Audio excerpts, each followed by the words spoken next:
Hello friends, हम last videos में देख रहे थे कि OSI मॉडल पढ़ रहे थे। उसमें अपन ने पिछली बार फिज़िकल लेयर के फंक्शंस देख लिए थे कि फिज़िकल लेयर कौन कौन सा काम करती है। नेक्स्ट अपन देखते हैं data link layer. Data link layer क्या करती है? ऊपर से, इससे ऊपर वाली जो नेटवर्क लेयर आती है उससे डेटा लेती है। मान लो कोई भी डेटा है, उसके में कुछ हेडर ऐड करती है, कुछ ट्रेलर भी ऐड करती है, उसको अपन देखेंगे। और उसके बाद जो भी डेटा रहता है उसको नीचे वाली लेयर, फिजिकल लेयर को पास कर देती है। अब इसमें देखते हैं इसके मेन फंक्शंस कौन कौन से होते हैं। ठीक है, तो फर्स्ट फंक्शन जो इसका होता है वो होता है फ्रेमिंग। फ्रेमिंग मतलब कि जो इससे ऊपर वाली लेयर जो होती है नेटवर्क लेयर, जिससे मान लो नेटवर्क लेयर से कुछ पैकेट्स आते हैं। ये पैकेट आया,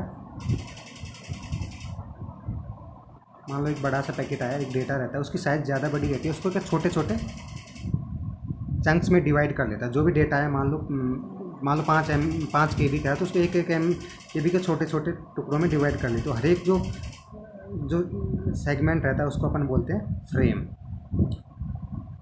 तो और जो फ्रेम्स में डिवाइड करने का जो प्रोसेस होता है उसको फ्रेमिंग बोलते हैं। तो ऊपर वाला मान लो कुछ, मैं क्लियर करके, मान लो कुछ ऊपर से आती है 1 0 1 1 0 1 1 0 0, जो भी है 1 1 1 1 कुछ ऐसे आती है।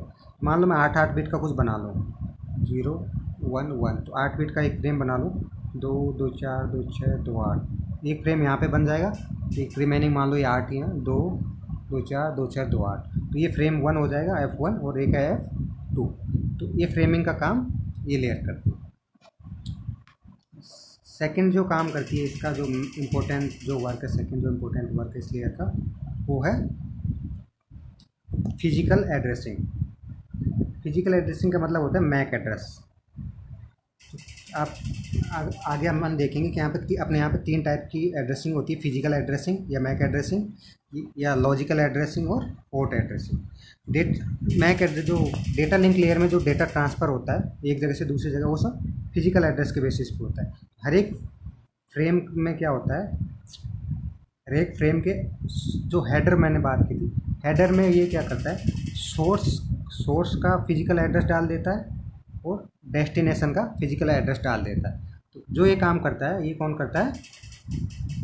ये डेटा लिंक लेयर काम करती है। ये सोर्स और डेस्टिनेशन का इसको जो एड्रेस मिलता है, फिजिकल एड्रेस, वो मिलता है जो ऊपर वाली लेयर है नेटवर्क लेयर, उसमें जो IP एड्रेस होता है उसको ये कन्वर्ट करके वो फिजिकल एड्रेस निकाल के लाता है। तो जो ये पूरा काम होता है जिसको अपन बोलते हैं फिजिकल एड्रेसिंग। ठीक है, देन नेक्स्ट जो इसका इंपॉर्टेंट का फंक्शन है फ्लो कंट्रोल। फ्लो कंट्रोल, मान लो कि एक सेंडर है, ये रिसीवर है। फिर मान लो सेंडर कोई 10 Mbps से डाटा सेंड कर रहा है, बट जो रिसीवर है वो प्रोसेस ही नहीं कर पा रहा, वो 5 Mbps की स्पीड से प्रोसेस कर पा रहा है। तो क्या होगा, कुछ देर तक ये डेटा भेजता जाएगा, तो यहाँ डेटा एक्स्ट्रा डेटा होता जाएगा। कुछ डेटा तो इसके पास एक मेमोरी रहती है, एक्स्ट्रा मेमोरी, जिसको बफर मेमोरी बोलता है। तो कुछ अनप्रोसेस्ड डेटा को बफर मेमोरी में प्रोसेस करके रखता है, लेकिन बफर मेमोरी की भी एक फिक्स साइज़ होती है। उसके बाद भी अगर और डेटा आता ही रहा तो ये डेटा यहाँ पे उसको प्रोसेस नहीं कर पाएगा और डिस्कार्ड हो जाएगा। उस ऐसी सिचुएशन कभी ना आए। ठीक है, और सेंडर और रिसीवर जो डेटा फ्लो की रेट है वो सेम रहे, जिससे कि डेटा कहीं रास्ते में डिस्कार्ड ना हो। जिस रेट से भेज रहा है उसी रेट से प्रोसेस करता रहे और डेटा आगे बढ़ता रहे। तो उस जो काम को बोलते हैं अपन फ्लो कंट्रोल। वो सेम चीज़ है कि मान लो कोई पानी इधर से, एक पानी का पाइप है, इधर से इधर आ रहा है, तो यहाँ पे दूसरा डिवाइस है वो काम कर रही है। अगर उस पानी यहाँ पे इस नल से बहुत तेज़ आ रहा है और ये डिवाइस उस पानी को कंज्यूम नहीं कर पा रही, तो पानी इधर उधर फैल जाएगा, इस डिवाइस तक नहीं पहुँच पाएगा। अल्टीमेटली अपना तो क्या था, सेंडर से रिसीवर तक डेटा जाना चाहिए। तो इन दोनों में हम फ्लो कंट्रोल में क्या, यहाँ पे कुछ रेगुलेटर लगा दें, जो सेंडर से जो डेटा जा रहा है इधर से उसी स्पीड से जाए इधर से पानी, जितनी स्पीड से ये प्रोसेस कर पाए। अदरवाइज़ क्या होगा, इधर से ओवरफ्लो होकर निकल जाएगा। ठीक है, तो ये जो सारा काम उसको बोलते हैं फ्लो कंट्रोल, तो डेटा के फ्लो को कंट्रोल करना। तो ये इसका एक इम्पोर्टेंट काम। दूसरा जो इसका इम्पोर्टेंट काम है वो है एरर कंट्रोल। एरर कंट्रोल में क्या होता है, ये सेंडर रहा, अगेन वहीं पे आते हैं अपन, ये रिसीवर है। जो एक्चुअल में जो डेटा ट्रांसफ़र होता है यहाँ पे कोई कम्युनिकेशन मीडियम रहेगा। मान लो कोई केबल है, नॉर्मल केबल रहती है। केबल में इलेक्ट्रोमैग्नेटिक वेव के फॉर्म में डेटा ट्रेवल करता है, सिग्नल के फॉर्म में ऐसे ट्रेवल करेगा। लेकिन अपन क्या होता है, सिग्नल जब नॉर्मली ट्रेवल करता है तो इसमें बहुत सारे नॉइस वगैरह का वो रहता है। नॉइस वगैरह मतलब कि दूसरे सिग्नल की वजह से सिग्नल की शेप ही चेंज हो जाती है। मान लो ऐसे सिग्नल गया, लेकिन वहाँ जब पहुँचते पहुँचते सिग्नल उसको मिला, ऐसे मिला और ऐसे कुछ ऐसे अलग ही शेप आ रही है, तो उसके बेसिस पे जो वापस इधर डेटा बनेगा वो डिफरेंट ही बनेगा। जैसे मान लो इसने भेजा 101010, बट इसको रिसीव हुआ 10110110, ठीक है। ओरिजिनली तो हमने ये भेजा था, लेकिन इसको मिला ये वाला, ये सेंडर ने भेजा था, ये रिसीवर। ये रास्ते में जो कम्युनिकेशन मिला, चैनल्स हैं उसमें कई बार उसमें एरर होती है, नॉइस वगैरह, या क्या होता है कोई दूसरे सिग्नल की वजह से इन्फ्लुएंस के कारण ये डेटा में परिवर्तन आ जाता है। ओरिजिनल सिग्नल वीक हो जाता है या उससे अपनी शेप चेंज कर लेता है, उस से हो जाता है।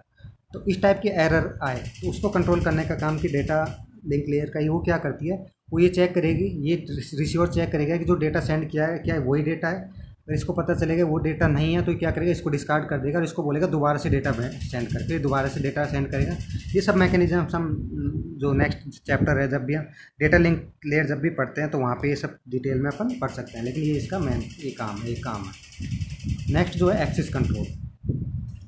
मान लो कि ये एक्सेस कंट्रोल तब आता है कि जब कई दो टाइप के मैंने कहा था कि कनेक्शंस हो सकते हैं। एक तो हो सकता है पीयर टू पीयर में तो दो डिवाइस डायरेक्टली लिंक, जो भी है लिंक से कनेक्टेड रहती हैं। एक ही डिवाइस है, एक ही डिवाइस है, तो डायरेक्टली कनेक्टेड रहेंगी। तो इस केस में तो एक्सेस कंट्रोल की ज़रूरत नहीं, पूरी की पूरी जो मीडियम है इन्हीं दोनों के पास एक्सेस है, C1 और C2 के पास। लेकिन मान लो यहाँ पे एक कंप्यूटर ये है, एक ये अलग से कंप्यूटर है, ये इस पूरे मीडियम को शेयर कर रहे हैं बहुत सारे कंप्यूटर। उस केस में कौन सा डिवाइस इसको कब एक्सेस कर सकता है, कब नहीं कर सकता, वो सारा एक्सेस कंट्रोल का काम भी यही देखती है। तो ये इसके बेसिक अपन ने काम देख लिया। एक और जो चीज़ है जो इसमें अपने को देखने को मिलेगी कि जो ये जो वाली जो लेयर है, वो जो भी ये फंक्शन देखती है वो बस नेक्स्ट सिस्टम तक देख लिया। वो एक नेटवर्क है, मान लो ये डिवाइस यहाँ से डेटा सेंड कर रही है यहाँ पे, ये यहाँ से यहाँ पे, ये यहाँ पे, मतलब नेक्स्ट डिवाइस। तो ये जो लेयर है वो यहाँ से यहाँ तक कुछ एरर हो उसका काम देखेगी, यहाँ से यहाँ तक एरर कंट्रोल देखेगी, यहाँ से यहाँ तक फ्लो कंट्रोल देखेगी, यहाँ से यहाँ तक थ्रेडिंग। इससे आगे क्या हुआ इसको मतलब नहीं है। इस चीज़ को अपन बोलते हैं, ये वाला जो वर्ड यूज़ किया आपने, हुप टू हुप डिलीवरी। एक हुप ये है, एक हुप ये है, मतलब एक नोड जो होता है, ये भी नोड होता है। अपने नोड से जस्ट नेक्स्ट वाले नोड तक डेटा डिलीवरी करने का काम डेटा लिंक लेयर का है। उससे आगे क्या हुआ ये रेस्पॉन्सिबिलिटी डेटा लिंक लेयर की नहीं है, ठीक है। तो नेक्स्ट क्लास में हम बाकी लेयर्स के फंक्शंस देखेंगे।